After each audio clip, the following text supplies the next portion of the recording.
Doctor વશિષ્ઠનું આજે એક સામાજિક સંસ્થા દ્વારા આયોજિત વ્યાખ્યાનમાળામાં વ્યાખ્યાન હતું. આની પહેલા ડાયાબિટીસ, બીપી, હૃદયરોગ પર જુદા જુદા ડોક્ટર વક્તાઓ આવી સમજ આપી ચૂક્યા હતા. શ્રોતાગણ પણ રોજ થોડો ઘણો બદલાતો રહેતો હતો, પણ ડોક્ટર વશિષ્ઠ એક કાબિલ સર્જન હતા અને નાની ઉંમરે જ પ્રસિદ્ધિ મેળવી ચૂક્યા હતા. નવા મેડિકલ વિદ્યાર્થીઓ માટે તેમની કારકિર્દી એક આદર્શ સમ હતી.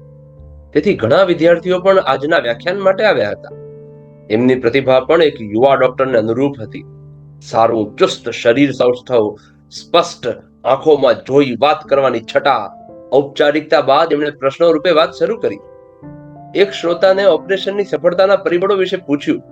એમણે સફળતાનો યશ કુશળ સર્જનને આપ્યો. ત્યારબાદ પોતાની સિદ્ધિ અનુભવ વિશે થોડી વાત કરતા આગળ બેઠેલા એક વિદ્યાર્થીએ પૂછ્યું, શું એક સર્જનની સિદ્ધિ એના જ્ઞાનને જ આભારી છે? જરા અચકાઈને વિદ્યાર્થીએ કહ્યું, જી સર, જ્ઞાન જ નહીં પણ વડીલોના આશીર્વાદ અને ઈશ્વર કૃપા પણ સફળતા માટે જરૂરી છે. જેવો આ જવાબ સાંભળ્યો તે જ સમયે ડોક્ટર વશિષ્ઠ એકદમ ઉત્તેજિત થઈ બોલ્યા, ઈશ્વર ફીશ્વર કંઈ સાચું નથી. સાચું છે ફક્ત મેડિકલ જ્ઞાન, જેણે લાખો લોકોને મોતના મુખમાંથી બહાર કાઢ્યા છે. મારે ત્યાં ઓપરેશન માટે આવતા લોકો સવારથી નામ જપ અને ભગવાનની મૂર્તિ, ફોટાઓ લઈ બેસી જાય છે. મને એમના અજ્ઞાન ઉપર દયા ઉપજે છે. 21મી સદીમાં જો આ અભિગમ હોય તો અજ્ઞાનની પરાકાષ્ઠા છે. હું અસહેમત છું. હોલમાં એક સન્નાટો વ્યાપી ગયો, પણ તરત જ ડોક્ટર વશિષ્ઠે આગળ વાતચીત ચલાવી વ્યાખ્યાન પૂર્ણ કર્યું.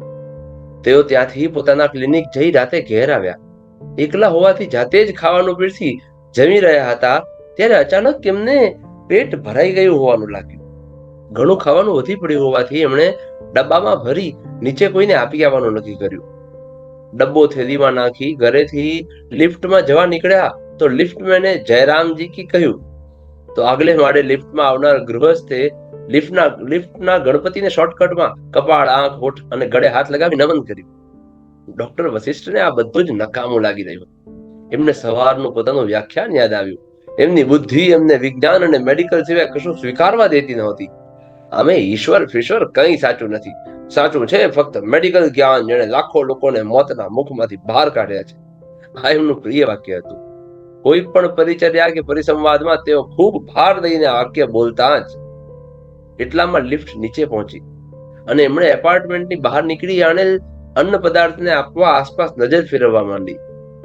સુગંધને લીધે બે કૂતરા એમની આસપાસ પૂંછડી હલાવી ફરવા લાગ્યા. એમને હડસેલતા ડોક્ટર વશિષ્ઠે એક માનવ આકૃતિ ફૂટપાથને છેડે જોઈ. એમણે એ તરફ ડગ માંડ્યા અને જોયું તો એક સ્ત્રી દિવાલને અઢેથી બેઠી હતી અને ખોળામાં 7 વર્ષની દીકરી હતી. એ ધીમો ધીમો રડી રહી હોય એવું લાગ્યું. સ્ત્રી પણ કૃશકાય અને અશક્ત લાગી રહી હતી. વાતાવરણમાં જરાક ઠંડીનો ચમકારો પણ હતો, પણ આ મા દીકરી તો એમાં પણ થરથરી રહ્યા હતા.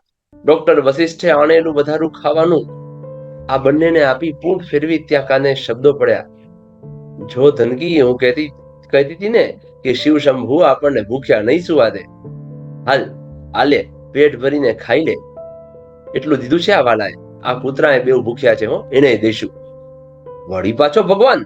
ડોક્ટર વશિષ્ઠ પાછા આવી પેલી બાઈને લગભગ વઢી નાખી. એ બેન, આ ખાવાનું લઈને હું આપવા આવ્યો છું, શિવ શંભુ નહીં. હું આ કચરા પેટીમાં ફેંકી શક્યો હોત, પણ નીચે ઉતરી આપવા આવ્યો. મળી પડ્યા છો બધા ભગવાન, ઈશ્વર, નક્કામાં સાવ.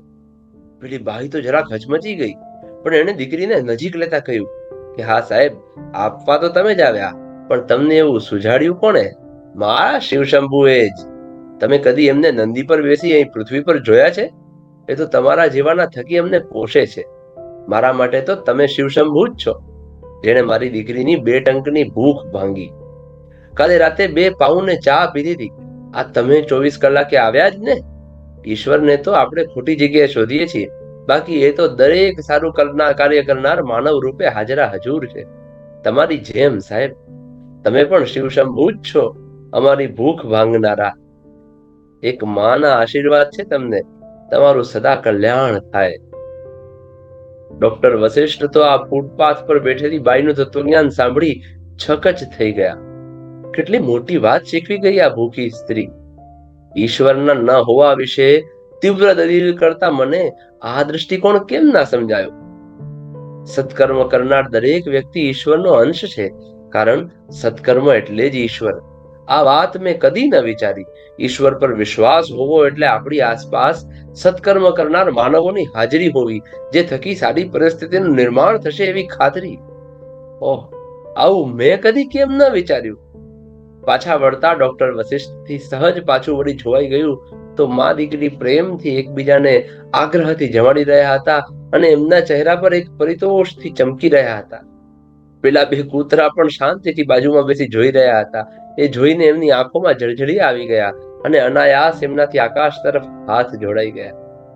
પાપડે તોડાઈ રહેલા આંસુ વહેતા એક નાસ્તિક ડોક્ટરને ઓગાળી ગયા અને એક નવા વ્યક્તિત્વને જન્મ આપી ગયા.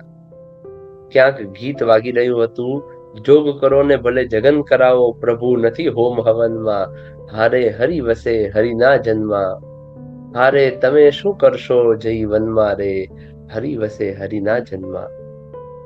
કેટલી સરસ વાર્તા છે. તમને ગમી ને? કેવી લાગી તે કોમેન્ટ સેક્શનમાં જણાવજો ને.